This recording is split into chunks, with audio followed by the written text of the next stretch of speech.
the bell icon on the YouTube app and never miss another update. महानगर कभी रुकता नहीं।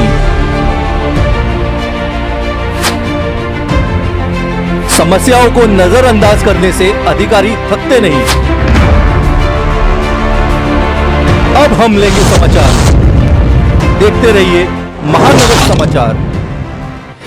नमस्कार, आप देख रहे हैं महानगर समाचार और मैं हूं अशोक निगम।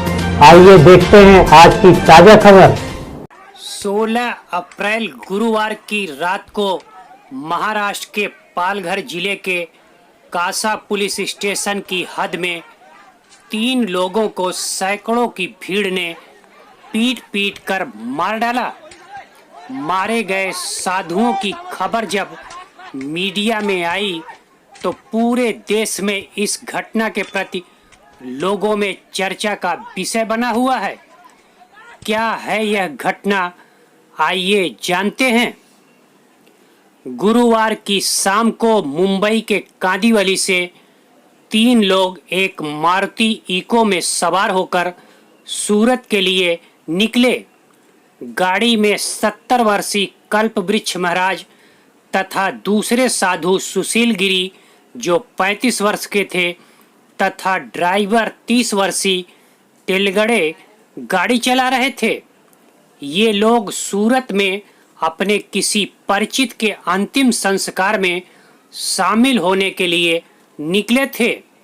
मुंबई अहमदाबाद हाईवे जो सूरत को जोड़ता है, जाने के बजाय चूंकि लॉकडाउन के दौरान जगह जगह चेकिंग तथा पूछताछ हो रही थी, इसलिए इन लोगों ने दादरा नगर हवेली केंद्र शासित राज्य से सटे सड़क के मार्ग से जाने का निर्णय किया। जब इनकी गाड़ी गढ़चिंचिले गांव पहुंची थी तभी वहां करीब 300 से 400 लोगों के भीड़ ने इन्हें घेर लिया। यह गांव कासा पुलिस स्टेशन की हद में आती है। वहां की पुलिस जब घटना स्थल पर पहुंची तो देखा कि भीड़ इन साधु संतों को मारकर घायल कर दिया है। पुलिस इनको वहां से बचाकर फॉरेस्ट के चेक पोस्ट पर लेकर आई, परंतु सबसे ज्यादा सवाल पुलिस पर इसलिए उठ रही है कि जब भीड़ हिंसक थी तो पोस्ट से इन साधुओं को बाहर क्यों निकाला गया। दूसरा, पुलिस ने इनको बचाने के लिए फोर्स की मांग क्यों नहीं की, जबकि यह भीड़ घंटों हत्या का तांडव करती रही। यह भीड़ इन साधुओं को पीटते रहे। साधु अपनी जान बचाने के लिए पुलिस के हाथ को बार बार पकड़ रहे हैं, फिर भी पुलिस भीड़ से कहीं बचाती नजर नहीं आ रही है। यह पुलिस 3 नहीं कई पुलिस वाले घटना स्थल पर मौजूद थे। इन साधुओं को पीट कर मारने के बाद इन साधुओं की चाकू से आंखें तक निकाल ली गई। इतनी क्रूरता से इनको मारा गया जिसकी जितनी निंदा की जाए कम है। कुछ लोगों का कहना है कि ये आदिवासी इलाका है, यहाँ इसके पहले भी ऐसी घटनाएं घट चुकी हैं। पुलिस यहाँ आने से डरती है। यदि इस बात पर यकीन भी किया जाए तो ये बेहद दुर्भाग्य की बात है कि देश की आर्थिक राजधानी मुंबई से मात्र 70 से 80 किलोमीटर दूरी पर शासन प्रशासन नाम की कोई चीज नहीं है, तो यह बेहद शर्म एवं चिंता की बात है। घटना के 48 घंटे बाद उस गांव से 110 लोगों को गिरफ्तार किया गया है, जिसमें से 9 लोग अवयस्क बताए जा रहे हैं। हत्या का पूरे देश में निंदा हो रही है।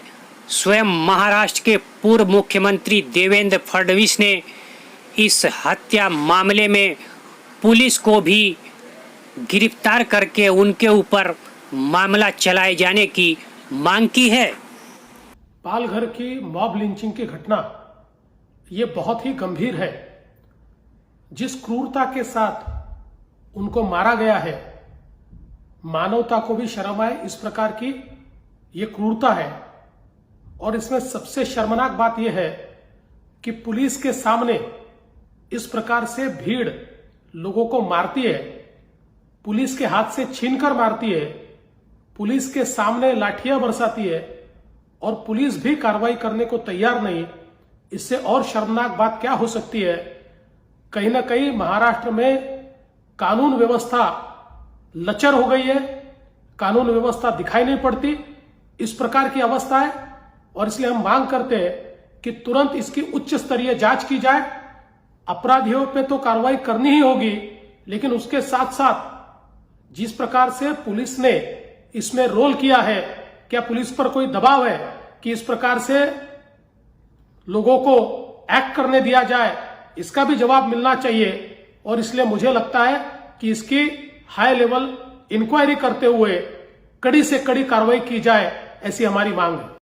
वहीं पर इस हत्या की निंदा करते हुए मुंबई कांग्रेस के पूर्व अध्यक्ष संजय निरुपम ने इस मामले को फास्ट ट्रैक कोर्ट पे चलाने की मांग की और दोषियों के जल्द से जल्द फांसी की सजा देने की मांग की है। पालघर में जिस तरीके से पिछले दिनों 2 साधु और उनके ड्राइवर की मॉब लिंचिंग की गई है, वो अपने आप में एक बहुत ही दर्दनाक घटना है। वो कहीं ना कहीं हमारे रूह को कपा देने वाली घटना है और इस घटना के लिए जो भी लोग जवाबदार हैं उनके खिलाफ सख्त कार्रवाई होनी चाहिए। महाराष्ट्र सरकार ने घोषणा की है कि उस भीड़ में जो शामिल 100 लोग थे, उन 100 लोगों के खिलाफ या 101 लोगों के खिलाफ एक मुकदमा दर्ज किया गया है। लेकिन निश्चित तौर पर यह हत्या का मामला है, यह एक नरसंहार है, यह एक जघन्य हत्याकांड है।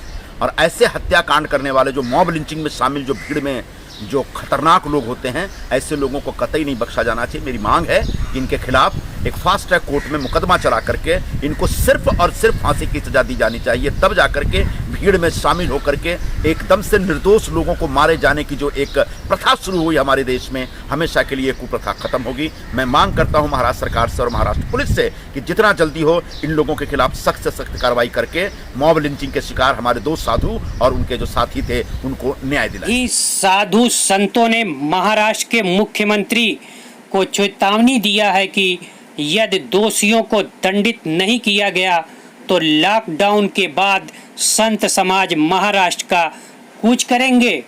वहीं इस मामले पर महाराष्ट्र के मुख्यमंत्री उद्धव ठाकरे ने कहा है कि यह कोई सांप्रदायिक मामला नहीं है और न ही इसे कोई सांप्रदायिक रूप देने की कोशिश करे।